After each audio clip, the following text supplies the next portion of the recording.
Okay, good evening. तो अभी doubt, जो भी डाउट्स हैं आप ग्रुप में भेजो, एक एक करके सॉल्व करते हैं।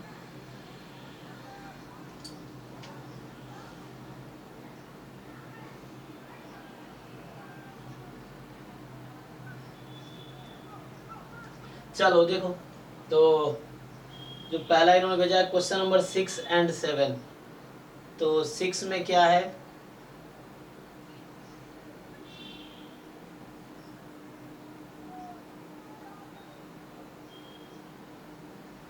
ये Wilcoxon sign rank test actually non parametric statistics में है, वो अभी हम गेट में करेंगे। तो जो आपने 6 क्वेश्चन पूछा है वो नॉन पैरामीट्रिक है ना, स्टैटिस्टिकल इन्फ्लुएंस, वो सिर्फ गेट के सिलेबस में है, जैम में नहीं है। तो ये अभी नॉन पैरामीट्रिक पढ़ने के बाद करेंगे इसको, ठीक है। तो अभी 7th कर लेते हैं, ठीक है। तो 6 क्वेश्चन जैम के सिलेबस में नहीं है, गेट में है। 7th जो है,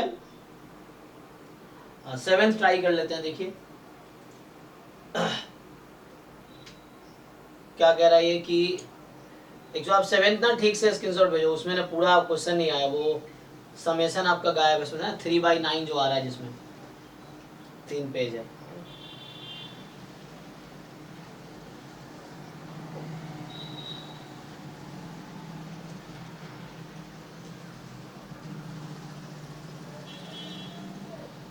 ये समेशन वाई आई है यहाँ पे, हाँ ठीक है। देखो सो ये क्वेश्चन नंबर 7 जो इन्होंने पूछा है, तो 7th क्वेश्चन कह रहा है कि let x1 x2 x5 be random sample from distribution having PDF. तो ऐसा है x1 পরবর্তী খেলা Don 11 Gopali versus SP 11 Medinipur. উভয় দলের কর্মকর্তাদের অনুরোধ করছি আপনারা আপনাদের প্লেয়ার লিস্ট আমাদের ক্লাব হাউস থেকে এসে নিয়ে যাবেন। Don 11 Gopali versus SP 11 Medinipur. উভয় দলের কর্মকর্তাকে অনুরোধ করছি আপনারা আপনাদের প্লেয়ার লিস্ট আমাদের ক্লাব হাউস থেকে এসে নিয়ে যাবেন। মানুষ দুর্যোগ মেমোরিয়াল দিবস রাজ্যব্যাপী ফুটবল প্রতিযোগিতা চলছে।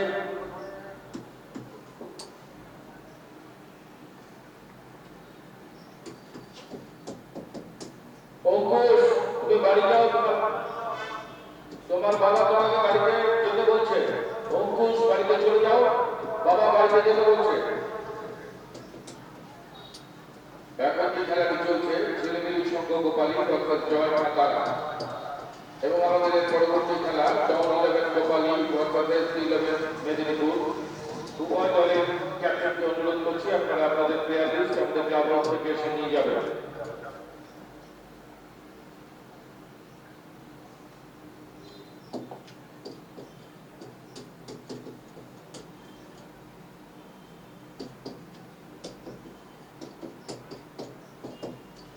ठीक है। देखिए क्वेश्चन मैंने लिख दिया है, जो क्वेश्चन है 7th क्वेश्चन जो भेजा इन्होंने, कि x1 x2 x5 जो है आईआईडी रैंडम वेरिएबल है, जिसका डिस्ट्रीब्यूशन आपको ये दिख रहा है ना, ये एक्चुअली कौन सा डिस्ट्रीब्यूशन है, ये डबल एक्सपोनेंशियल और लाप्लास डिस्ट्रीब्यूशन है। अब आपको h0 दिया है, theta is equal to 0 and h1 है थीटा लेस देन 0।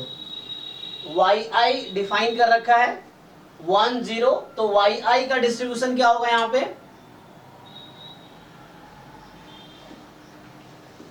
yi क्या है, डिस्क्रीट रैंडम वेरिएबल या कॉन्टिन्यूअस रैंडम वेरिएबल, डिस्क्रीट है ना। सो yi is a discrete random variable, और इनफैक्ट इसके पास सपोर्ट में क्या वैल्यू है, 0 या 1, तो ये बर्नौली है। सो yi जो एक्चुअली बर्नौली p है। सो p क्या होता है इसमें, कि probability yi is equal to 1, ठीक। अब बताओ ये p की वैल्यू क्या आएगी, तो yi की वैल्यू 1 कब होगी,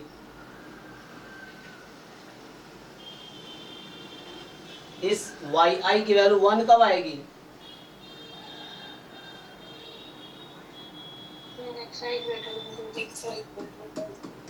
when xi is greater than 0।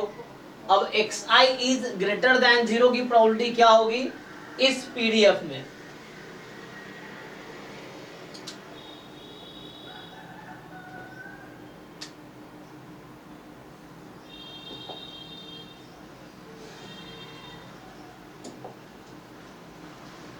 अच्छा देखो, अभी जरूरत हो ना हो एटलीस्ट बाद में, चलो ये देख लेते हैं जो भी आएगा।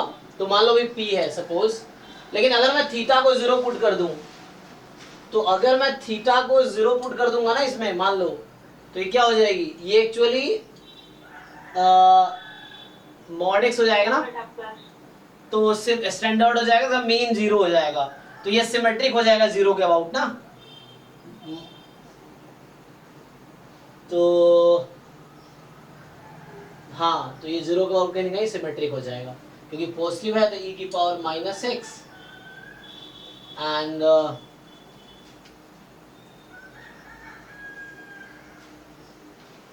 और नेगेटिव है तो e की पावर x, ठीक है ना। हाँ, तो ये सिमेट्रिक हो जाएगा, मतलब कहने का मतलब छोड़ो, P रहने दो, ये निकाल सकते हो चाहो तो you can integrate it, but इसकी बाद में जरूरत पड़ेगी, तो अभी इसको रहने दो। मैं अभी ये बोलना चाहता हूँ कि अभी तुम क्या करो, तो समेशन yi का डिस्ट्रीब्यूशन क्या होगा, क्या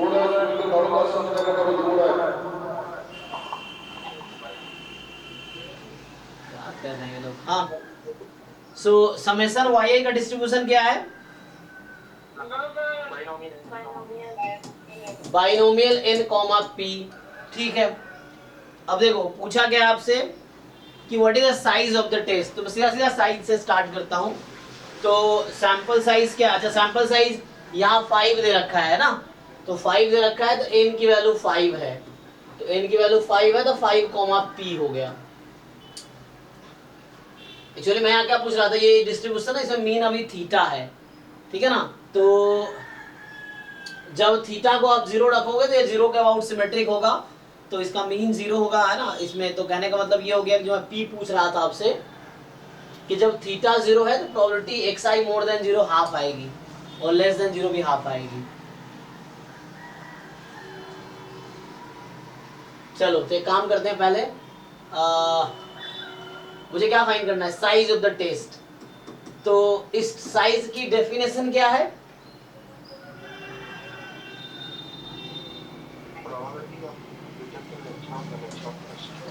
हाँ, probability of rejecting H0 when H0 is true. तो रिजेक्ट H0 को कब कर रहे हैं, this I from 1 to 5, so summation yi less than, this is probability of rejecting H0, क्योंकि रिजेक्ट H0 कब कर रहे हैं इस कंडीशन में, व्हेन H0 इज ट्रू। तो H0 ट्रू कब है, जब थीटा 0 है। अब मैं वही बोल रहा हूं कि जब थीटा 0 हो जाएगा ना, सो व्हेन थीटा इज 0, तो this distribution is symmetric about 0, तो प्रोबेबिलिटी x मोर देन 0 कितनी आएगी, हाफ आ जाएगी एक्चुअली। तो जब थीटा इज इक्वल टू 0 होगा ना, उस केस में जो मैं p बोल रहा था, ये p की वैल्यू हाफ आएगी। कौन सी p, ये जो p था एक्चुअली, p क्या था, हाँ p वाज द प्रोबेबिलिटी, है ना। p जो है यहाँ पे, that p is nothing but the, है ना, देखो मैं फिर से लिखता हूँ इधर। तो यहाँ ये था कि जो yi है that is Bernoulli p is probability yi,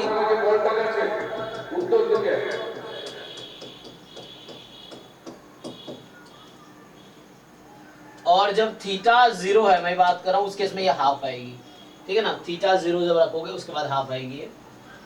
बाकी भी कैलकुलेट कर सकते हो, मे भी थीटा के टर्म में कुछ आए प्रोबेबिलिटी, देख लो मोर देन 0। तो अभी क्या है, कहने का मेरा मतलब ये है कि ये जो समेशन yi है, दैट समेशन yi जो मेरे पास अभी है, ये जो समेशन yi है, इसका डिस्ट्रीब्यूशन क्या है, समेशन yi का डिस्ट्रीब्यूशन है बाइनोमियल 5 कॉमा हाफ, ठीक। तो ये हो गया बाइनोमियल 5 कॉमा हाफ। अब आप बताओ बाइनोमियल 5 कॉमा हाफ में क्या प्रोबेबिलिटी होगी y को लेस देन इक्वल 2 होने की। So let us summation yi का कुछ नाम रख दो, मान लो w है। सो w का डिस्ट्रीब्यूशन है binomial 5 comma half. So what is the probability of w less than equal 2 है ना, तो w is equal to 0 plus w is equal to 1, है ना। अंडर दिस कंडीशन ये बाइनोमियल 5 हाफ बनेगा। w is equal to 1 plus probability w is equal to 2, ये find करो, बताओ क्या आंसर आएगा। So when you have summation yi is binomial 5,12, क्योंकि yi बर्नौली है, p यहाँ हाफ होगा अंडर h नॉट, कितना आ रहा है? 0.5 आ रहा है। टोटल 0.5 आ रहा है। Yes sir. बाकी लोग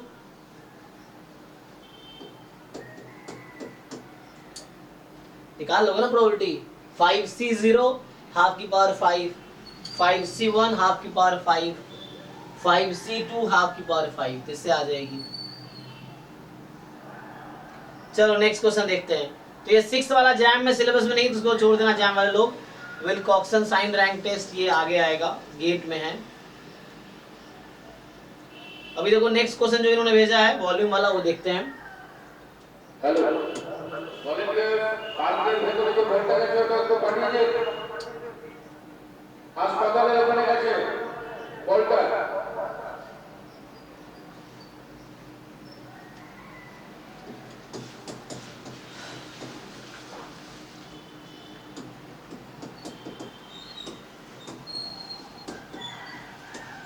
ये पूछा volume of solid of revolution, है ना। तो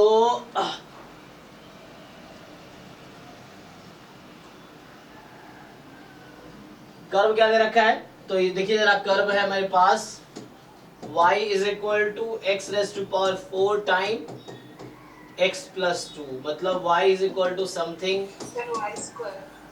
अच्छा y square, okay, y square is x की पावर 5 प्लस 2x की पावर 4 टाइम। हाँ, तो ऐसे क्या प्रॉब्लम है, पूछा क्या है, and volume of solid of the loop of the curve this about x axis. तो आपको x एक्सिस के अबाउट इसको रिवॉल्व करना है, ठीक है। तो you have to revolve about x axis. तो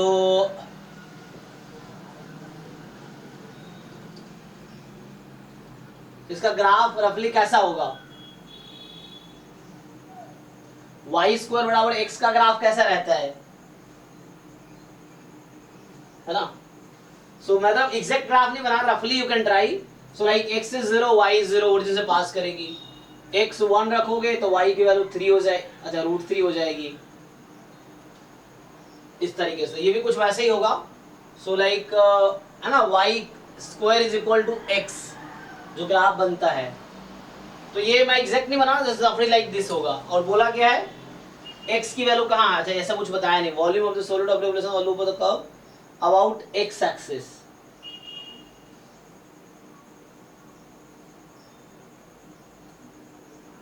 अच्छा, तो इसमें अगर तुम y को 0 पुट करो तो x की क्या क्या वैल्यू आएगी, -2। ओके। सो मतलब एक तो ऐसा बनेगा तुम्हारे पास 0 और -2, है ना। सो लाइक अगर तुम x एक्सिस के साथ इसका देखो कहाँ कहाँ कट रहा है कर्व, तो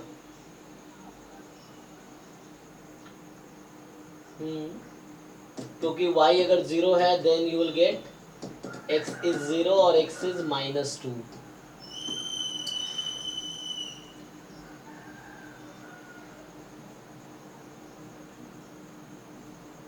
volume of the solid of revolution of loop of the curve about x axis.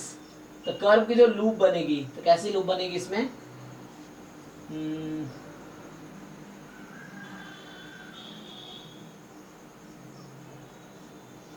तो x को -1 रखने पे क्या आंसर आएगा, x को अगर तुम -1 रखो 1 तो पॉजिटिव ही आएगी ना।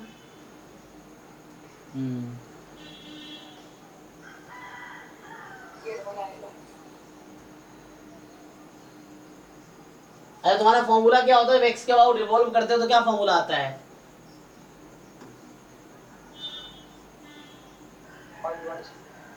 जैसे मान लो कोई कर्व है ना, हाँ कोई एक लूप बन रहा है ना, -2 पे 0 है और 0 पे 0 है, मान लो इस तरह से, और आगे कुछ इस तरह से होगा, छोड़ो इसको। तो ये -2 है, तो अगर ये रेडियस y है, पाई y स्क्वायर dx, ये फॉर्मूला लगाना है एक तो। अब आपको लिमिट क्या लेनी, मेन प्रॉब्लम ये है, y स्क्वायर दे ही रखा है इन्होंने, तुम्हें इसी से आंसर आ जाएगा ऐसे तो। पाई वाई स्क्वायर की जगह वो रख दो कि x की पावर 5 प्लस 2x4 dx। अब x की लिमिट क्या लेंगे, तो लूप की बात कर रहा हूं ना क्वेश्चन में, लूप ऑफ द कर्व, जो कर्व का लूप है एक्चुअली, तो ये क्या लूप बनाएगी यहाँ पे, एक्चुअली क्या है, -2 पे 0 है और 0 पे 0 है, बीच में पॉजिटिव रहेगा, है ना, देखो बीच में पॉजिटिव होगा फंक्शन। तो x की वैल्यू -2 और 0 के बीच कोई नंबर रख के देखो, पॉजिटिव आंसर देगा। तो ये एक लूप बन रहा है यहाँ पे, x tends to minus infinity पे क्या आएगी, माइनस इनफिनिटी आएगी। तो मैं रफ करा, एग्जैक्ट ग्राफ नहीं है, रफली एक आइडिया मिल रहा है कि ऐसा होगा, और 0 पे वापस, क्योंकि 0 पे इवन पावर है ना, तो ये वापस आ जाएगी, लाइक 1 रखने पे पॉजिटिव ही आएगी। तो हाँ, तो यहाँ तुम्हें लिमिट लेना है -2 से 0 करके देखो, -2 से 0 करोगे क्या आंसर आएगा। तो मतलब इस वाले लूप को तुमने, ये जो लूप है ना, इसको तुमने रिवॉल्व कराया x एक्सिस के अबाउट, मतलब इसको आपने रोटेट कराया x के अबाउट। तो जब आप इसको रोटेट करोगे x के अबाउट, इसको है ना रोटेट कर दो x के अबाउट, तो क्या शेप बनेगी, इस तरह से। तो ये है ना ऐसा मूव कर, आप इसको मूव करा रहे हो, तो ये आपका तो y कोऑर्डिनेट है पाई वाई स्क्वायर dx। आंसर निकालो, यही आंसर होगा, देखो ऑफिशियल आंसर की,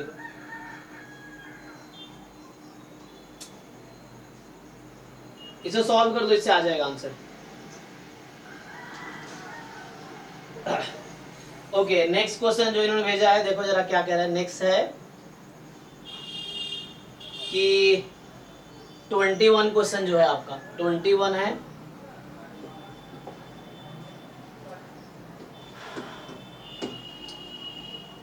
x and y and be a sequence of two random variable x and y, ठीक। और क्या कह रहा है ये, all of them define on same probability space. तो पहला ये है ऑप्शन ए कि x n,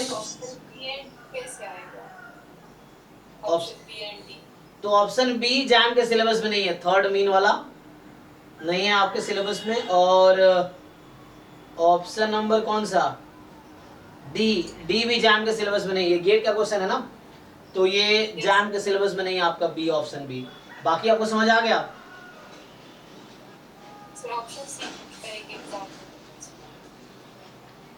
देखो तो ऑप्शन जैसे ए क्या कह रहा है, X N converges in distribution to real number, C, तो ये तो थ्योरम था कि X N converges in distribution to real number C, तो X N converges in probability to C, ये थ्योरम था, इफ एंड ओनली इफ है constant के केस में। जो सी ऑप्शन है that is X N converges in distribution to X, xn converges in distribution to x and yn converges in distribution to y। तो पूछ रहा है आपसे कि xn plus yn will converge in distribution to x plus y।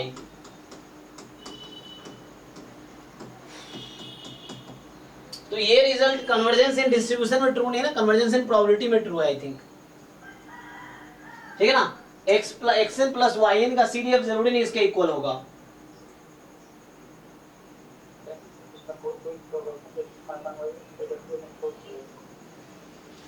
तो जोर से बोलो जरा।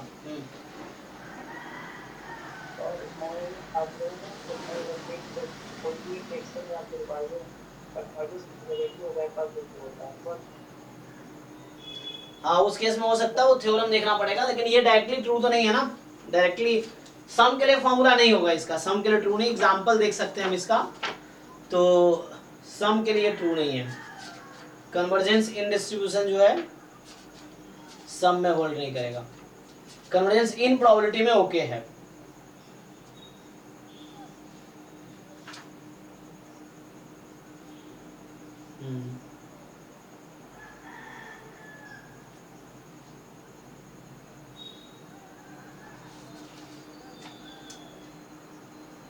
ठीक है, इसका कोई रिजल्ट प्रूफ कर सकते हैं, मतलब प्रूफ करने के लिए कोई काउंटर एग्जांपल ढूंढना पड़ेगा नहीं, कि जहां पे एक्स एन कन्वर्ज कर रहा हो एक्स पे, वाई एन वाई पे, तो सम जरूरी नहीं है कन्वर्ज करेगा,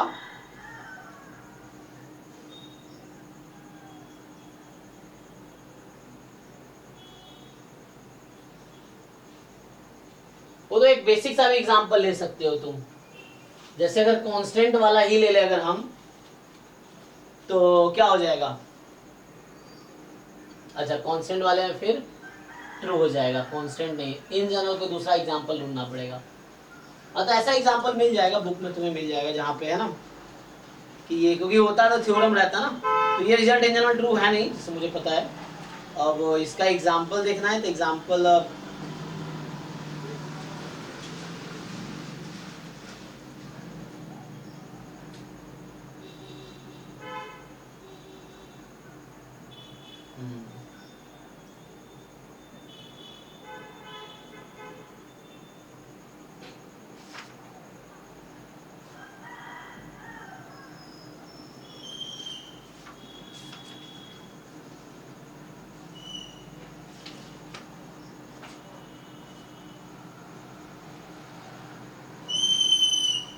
हाँ इसमें ना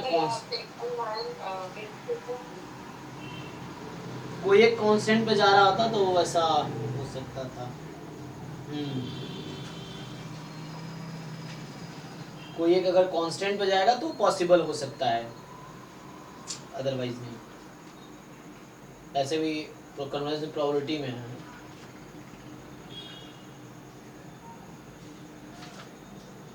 इन जनरल ये ट्रू नहीं है, ठीक है ना, इसलिए ऑप्शन गलत है ये सी वाला। In general convergence in probability में स्टेटमेंट करेक्ट है, कन्वर्जेंस इन डिस्ट्रीब्यूशन में करेक्ट नहीं है, तो इसलिए ये गलत है।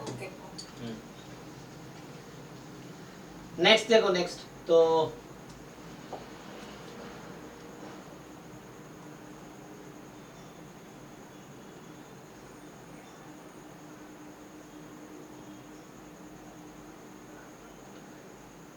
एक मिनट, वन बाय वन।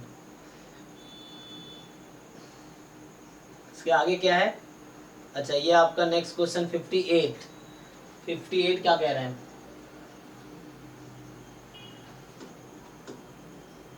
कि area of the surface generated by rotating the curve x is equal to y cube, x is equal to y cube and y between 0 and 1 about y axis। तो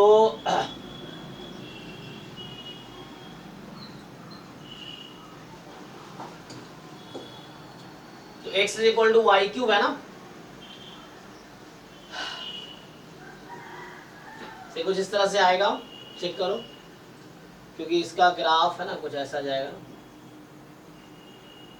x is equal to y cube का।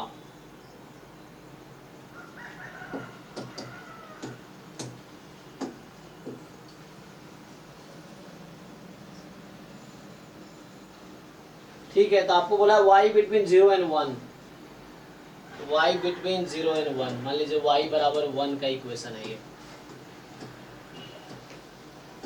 सो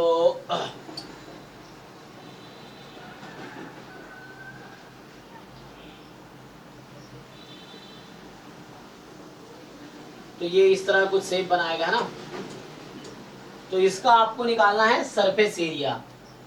तो surface area का formula हमने क्या पढ़ा था, okay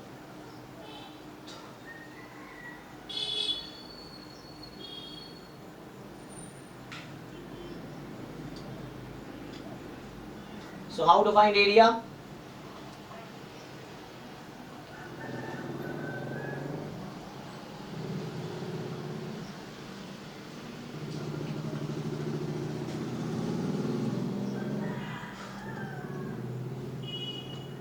ना इसका वॉल्यूम का फॉर्मूला हमने पढ़ा हुआ है कि pi x square d x है, pi x square d y. इस केस में होता pi x square d y. अब आपसे पूछा है कि area of the surface generated by rotating the curve about y axis. तो इस सरफेस का एरिया बताना है, इसका सरफेस एरिया बताना है, मतलब आउटर सरफेस का एरिया होता है ना। तो क्या यूज करेंगे फॉर्मूला आप लोग यहाँ पे,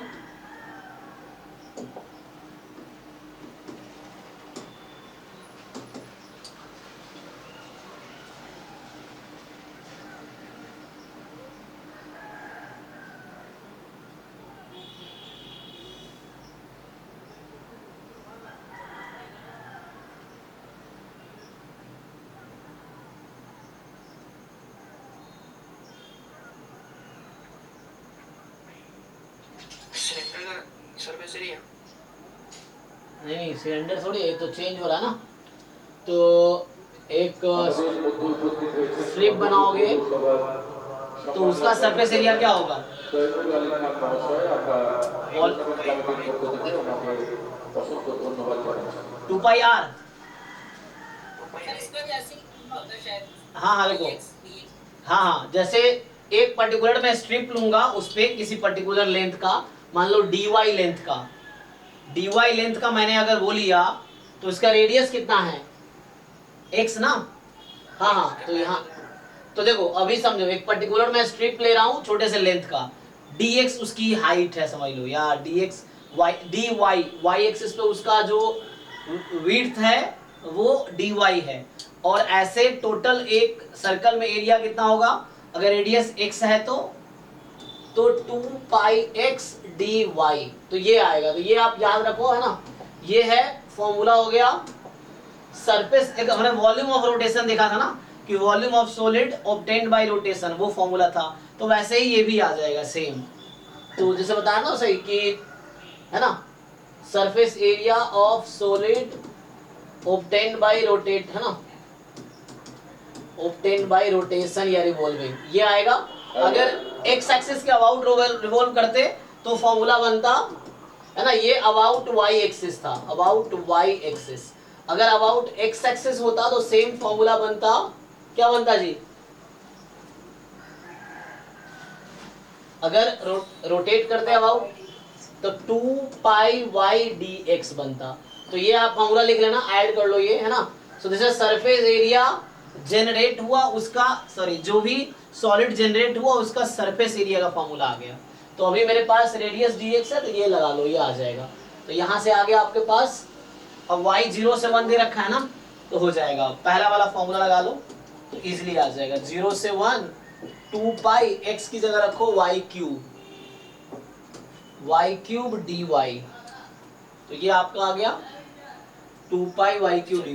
dy और dx की जगह वो वाला होगा ना, लेंथ ऑफ द कर्व का root under dx square plus dy। नहीं नहीं, उसकी जरूरत पड़ेगी, रेडियस वही लेंगे ना। টাওয়ারের উপরে যারা বসে রয়েছেন, টাওয়ার থেকে নেমে পড়ুন। টাওয়ারের উপরে रेडियस हमने क्या लिया है? x लिया है, और रेडियस हमने जिसके अबाउट रोटेट कर रहे हैं वो रोटेट हम y के अबाउट कर रहे हैं।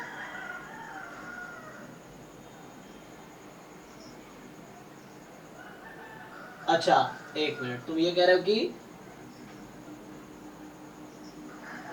इससे आंसर निकालो जरा, क्या आता है जरा मैच करो एक बार, क्या मिलेगा? इससे नहीं आ रहा है। हैं? सर 5/2 मैच नहीं हो रहा। अच्छा, तो मतलब वो जो ds वाला फॉर्मूला होता है 2 पाई x इंटू ds, ds क्या है? लेंथ ऑफ कर्व, है ना। टॉप 11 वर्सेस आना चाहिए। 11 उभय दलेर कैप्टनকে অনুরোধ করছি আপনারা আপনাদের तो ये कहना चाह रहे हो कि यहाँ पे आएगा ds, तो यहाँ Don 11 versus 11 Medinipur, Don 11 Gopali उभय दलेর कैप्टनকে অনুরোধ করছি আপনারা আপনাদের টিম নিয়ে মাঠে প্রবেশ করুন। ये वाला। तो यहाँ से एक बार इंटीग्रेट करके देखो क्या आता है।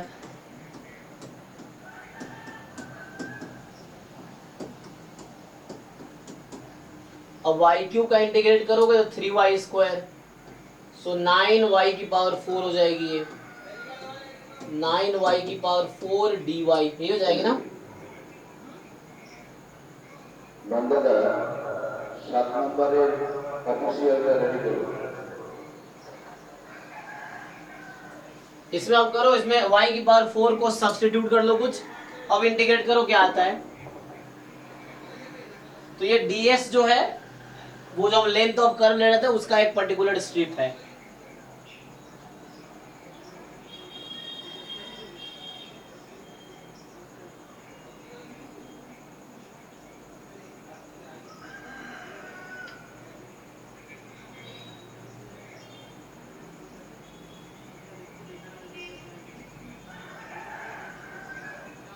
যারা টাওয়ারের উপরে বসে রয়েছেন আপনারা টাওয়ার থেকে নেমে পড়ুন। ফোন করে পরে সামনে গিয়ে ভুল করবেন না। 4 রেফারির সামনে কেউ ভুল করবেন না এবং 4 রেফারির পাশে যে চেয়ারগুলো পাতা রয়েছে ওটা কেবলমাত্র প্লেয়ারদের জন্য, ওখানে इसका चेंज कर फॉर्मूला क्या आ रहा है चेक करो एक बारी आंसर आ रहा है इससे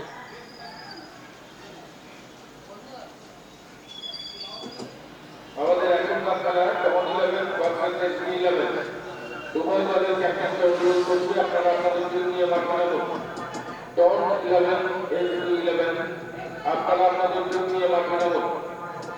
আমাদের প্রথম রাউন্ডের সপ্তম খেলা ডন 11 ভার্সেস 11।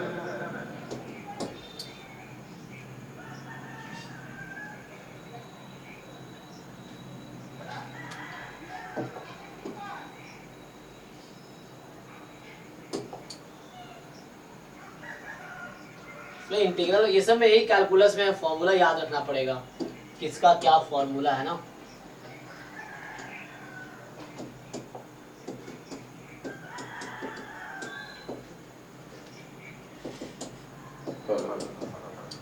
হসপিটালের ভিতরে যে বলটা গেছিল সেই বলটা আমাদের সেই ভলেন্টিয়ারদের কাছে আছে বা যার কাছে আছে বলটা একটু পাঠিয়ে পাঠান। হসপিটালের ওখানে যে বলটা গেছিল ওই যে বলটা এসেছে। ঠিক আছে, থ্যাংক ইউ।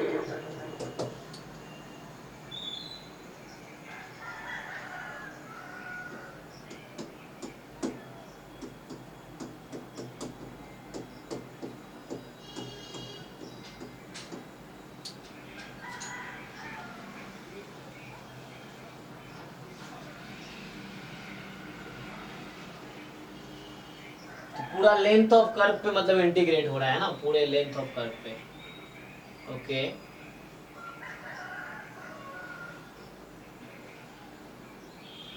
देखो इससे आंसर मैच हो रहा है कि नहीं यस सर ऑप्शन सी आ रहा है अच्छा ऑप्शन सी आ रहा है ठीक है this is the correct formula तो यहाँ ds होगा और ये ds वही था हम लोगों ने लिखा था कि लेंथ ऑफ आर्क का जो फॉर्मूला होता था उससे रिलेटेड है लेंथ ऑफ आर्क पे इसका इंटीग्रेशन करते थे हम लोग तो यहाँ 2πx उस सर्कल का एरिया हुआ और उसके लेंथ ऑफ आर्क के रेस्पेक्ट में इंटीग्रेट हुआ तो ds जो है स्मॉल लेंथ ऑफ आर्क है तो उस पे इंटीग्रेट हुआ एक्चुअली ठीक है तो ये यूज कर लेना इसको हटा दो तो अब आंसर आ जाएगा नवीन कुमार एक्सटेंडरी अरविंद बेला एवं देवाशीष मांडी। सो नेक्स्ट क्या है नेक्स्ट तो ये क्वेश्चन है रेफरी नवीन कुमार संघ सहयोगिताয় থাকছেন अरविंद बेला एवं देवाशीष मांडी।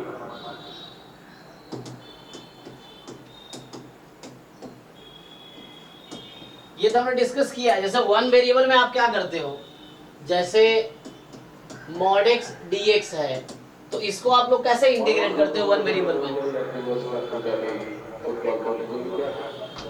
तो वैसे ही करके सेम इसको करना है आपको तो आपको क्या करना है कि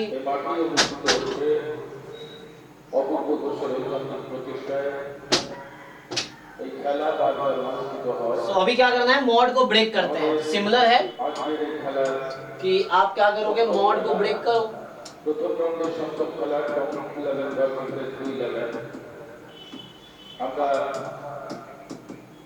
টপ 11 কে অনুরোধ করছি আপনারা আপনাদের টিম নিয়ে মাঠ বানাবেন। এস 11 টিম নিয়ে মাঠ বানিয়ে পড়েছে ठीक है ये फॉर्मूला लगा लो অনুরোধ করছি আপনারা আপনাদের টিম নিয়ে মাঠ বানাবেন। तो अब क्या करोगे ग्राफ बना लो एक ग्राफ बनाओगे तुम्हारा सपोर्ट क्या है x की वैल्यू -17 y की वैल्यू -17 टॉप 11 আপনারা আপনাদের প্লেয়ারদের আমাদের ক্লাব হাউসে শিখিয়ে যান। অন 11 প্লেয়ারদের ক্লাব হাউসে শিখিয়ে যান। টপ 11 আপনারা আপনাদের প্লেয়ারদের আমাদের ক্লাব হাউসে শিখিয়ে যান। যুবরাজ তুমি কৃষ্ণার সঙ্গে দেখা করো तो इसका ग्राफ बनाओ যুবরাজ কৃষ্ণার সঙ্গে দেখা করো।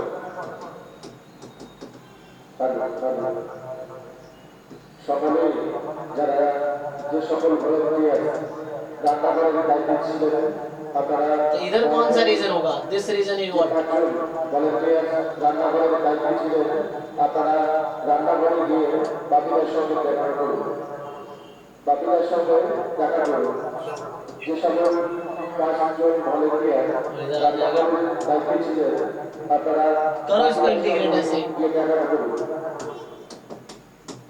अब एक इंटीग्रेशन इस रीजन पे करो जहां पे मॉड को हटा के सिर्फ x प्लस वाई रखना, दूसरा इंटीग्रेशन इस रीजन पे करो जहां पे मॉड x प्लस वाई को हटा के minus of x plus y रखना। हो जाएगा कि नहीं? हो जाएगा। अब इसको जस्ट ब्रेक करके आप इंटीग्रेट कर दो, ठीक है, रहने दो। तो दो रीजन में आ जाएंगे। अब क्या रह गया, इनका क्या डाउट है? अरे जब पूरा पेज भेज देते तो बताओ तो कौन सा क्वेश्चन है, कौन है पोलामी? आप सिर्फ उसी क्वेश्चन को स्क्रीन वो करो, क्रॉप करके भेजो जो डाउट है आपके। अब पूरा पेज भेज देते हो, पेज में 4 क्वेश्चन है, कैसे पता चलेगा क्या डाउट है?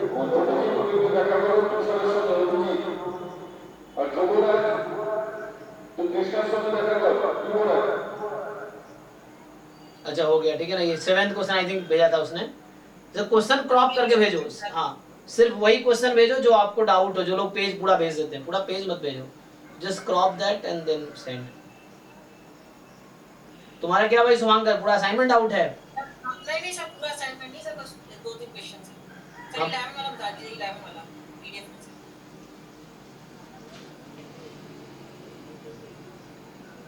अच्छा 11th में क्या डाउट है इसमें, देखो जरा। ये बनी नहीं रहा तो सर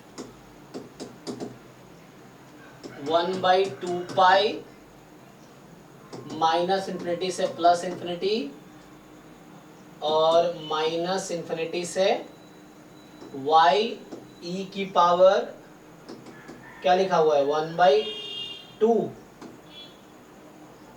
यस सर, बाकी क्या है x² plus y square. Yes sir. तो तुमने पोलर फॉर्म का नाम सुना है कभी? पोलर फॉर्म सुना है? Yes sir. तो करो कन्वर्ट, क्या दिक्कत हो रहा है?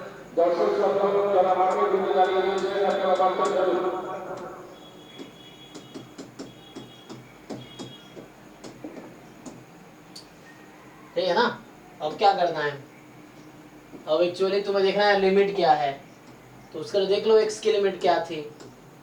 x की लिमिट है माइनस इंफिनिटी से कहाँ तक, y तक।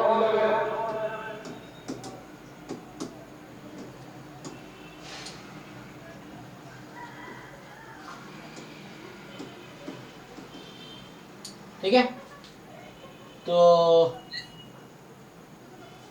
x लेस देन y कौन सा रीजन है? यहाँ 1 0 है, तो ये तो x मोर देन y है, तो इस साइड वाला रीजन होगा। ये पूरा रीजन पे इंटीग्रेट कर रहे हो तुम। अच्छा तो क्या होगा भाई इंटीग्रेशन, कोई बताओ?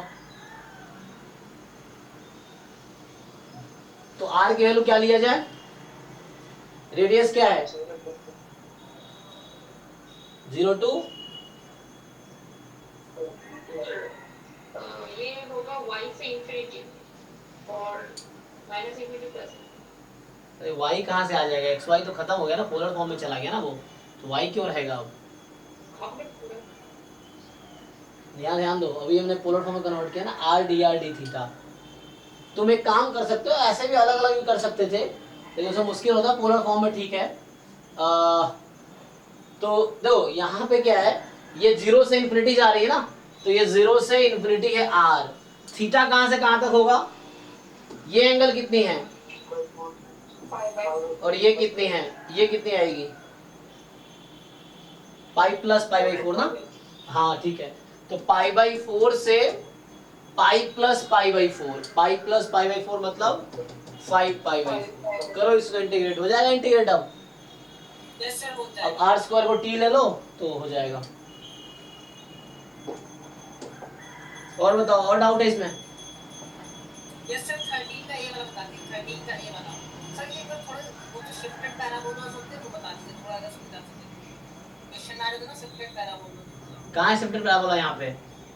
सर ये सब क्वेश्चन में नहीं है सर, ऊपर वाले में था सर, तो उसमें प्रॉब्लम होती है। जो क्वेश्चन है वो क्वेश्चन सीधा से बताओ, ऐसे वो ये सर पहले 13 का बता दिया, 13 का ये 13 का ये क्या है, कल हमने डिस्कस किया था, तो रेगुलर डाउट क्लास क्यों नहीं आते? अभी कल या कुछ क्लास पहले डिस्कस किया था। तो देखो सारे डाउट क्लास के वीडियो देख लोगे ना, ऐसे ही तुम्हारे बहुत सारे डाउट क्लियर हो जाएंगे। अभी तक 58 डाउट क्लास हो चुका है, ये 59th डाउट क्लास है ये। तो अगर तुम सारे डाउट क्लास, तो बहुत सारे डाउट ऐसे ही क्लियर हो जाएंगे। तो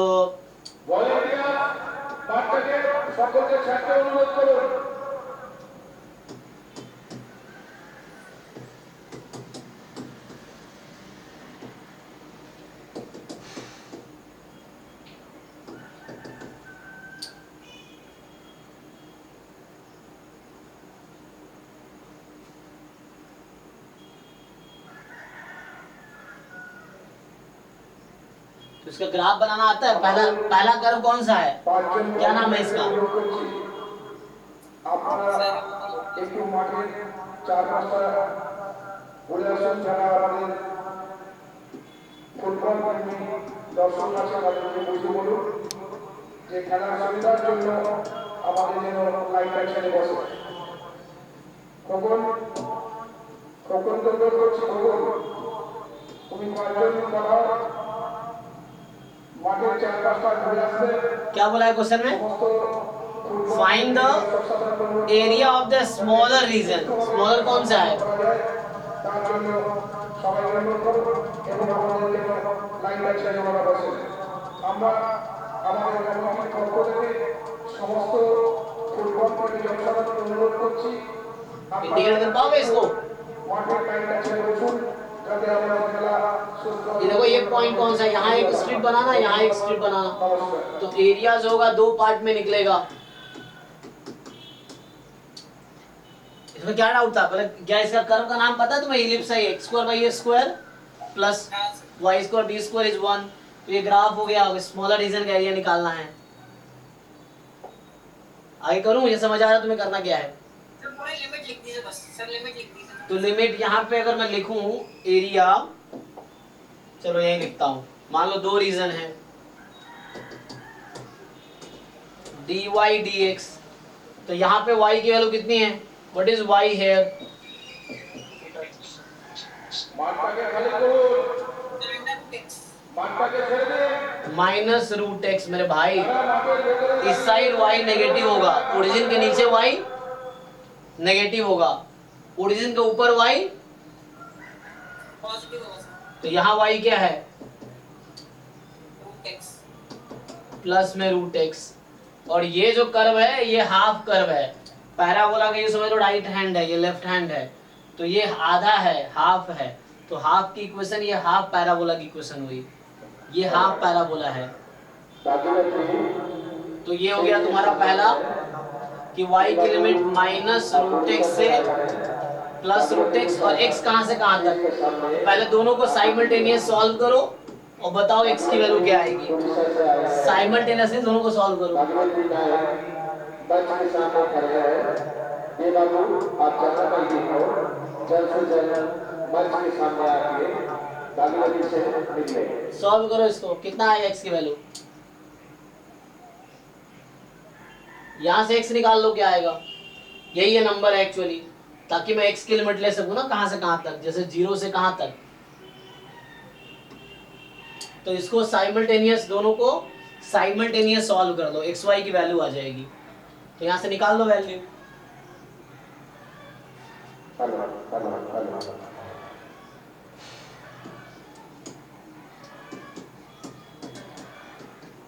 बोलो भाई कितना आएगा?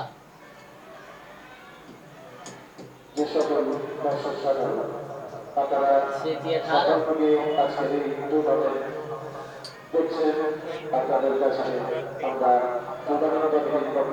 एक मिनट, आवाज आ रही है। क्या क्या आएगा? +12 -3। रुको रुको, আপনারা টুর্নামেন্টের উপভোগ করুন, আমাদের সঙ্গে সহযোগিতা করুন। 81 प्लस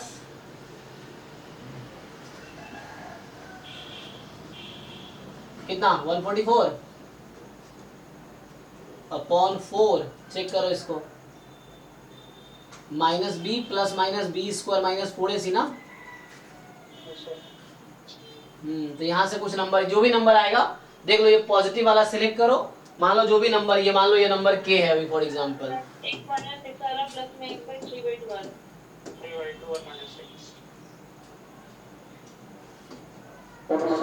3/2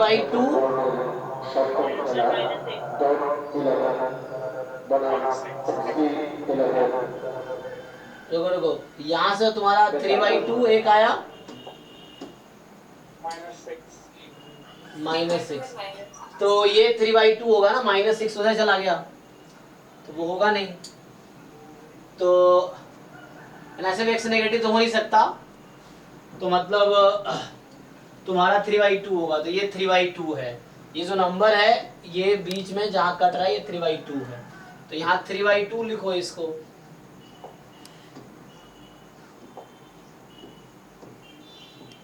तो ये 3/2 है, और यहाँ 3/2 से लेके 3 तक। अब यहाँ पे लिमिट क्या है भाई, तो यहाँ पे निकाल लो y की वैल्यू, तो यहाँ y की वैल्यू क्या आएगी,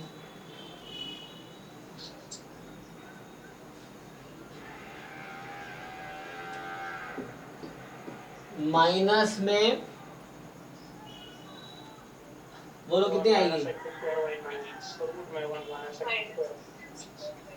तो यहाँ से 1 - x²/9 और 2 बाहर है ना, हाँ, तो मतलब 2 टाइम 1 - x²/9 ऐसा कुछ आएगा। एंड यहाँ पे y की वैल्यू क्या आएगी, प्लस में सेम चीज, फिर से वही लॉजिक है कि ये जो कर्व है ये एक्स एक्सिस के ऊपर है, तो यहाँ y पॉजिटिव होगा, ये जो वाला पार्ट है ये एक्स एक्सिस के नीचे है, तो यहाँ एक y की वैल्यू नेगेटिव होगी, तो यहाँ पे आपकी आ जाएगी माइनस, अब उसको सिंप्लीफाई करना, 2 टाइम 1 - x²/9, 2 प्लस में 2 टाइम, अच्छा एक मिनट, तो रूट में 2 टाइम 1 - x²/9, सो करो इंटीग्रेट अब, dy dx, ठीक है जी, और शुभांकर यस सर, हो जाएगा। इसको इंटीग्रेट करो, तो जब भी इस तरह कर्व हो, सेम कर्व से सेम कर्व में लिमिट जा रही है, एक ही कर्व है, खुद से खुद में लिमिट जा रही है, तो यहाँ y नेगेटिव है, ऊपर y पॉजिटिव है, इसमें भी ये इलिप्स से इलिप्स में लिमिट लेनी है मुझे, तो यहाँ y नेगेटिव ऊपर y पॉजिटिव।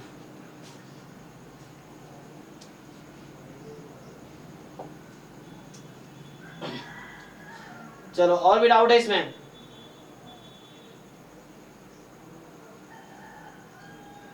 चलो नेक्स्ट आते हैं। सायानी, इसमें क्या डाउट है जी आपको, EF be two event then which of the following is not always true, तो आप देखो ना, ये 5वां क्वेश्चन जो है कि probability E intersection F less than equal to maximum of 1 minus probability E complement minus probability F complement comma 0। तो अब ये बताओ मुझे, ये तो ऑप्शन है, तो ये आपको पता है क्या, पहले तो ये बताऊं मैं कि E इंटरसेक्शन F ये क्या होगी, तो ये तो एक्चुअली होती है मोर देन इक्वल टू 0 ना, और probability of E intersection F 1 minus probability of E complement minus probability of F complement. क्या नाम है भाई इस फॉर्मूले का, इस इनइक्वालिटी का नाम क्या है, हाँ बुल्स इनइक्वालिटी,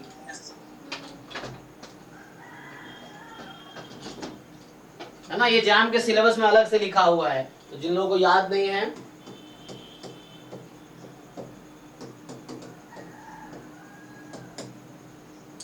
तो ये हमारे पास है, तो होना क्या चाहिए था कि probability E intersection F more than equal to maximum of both,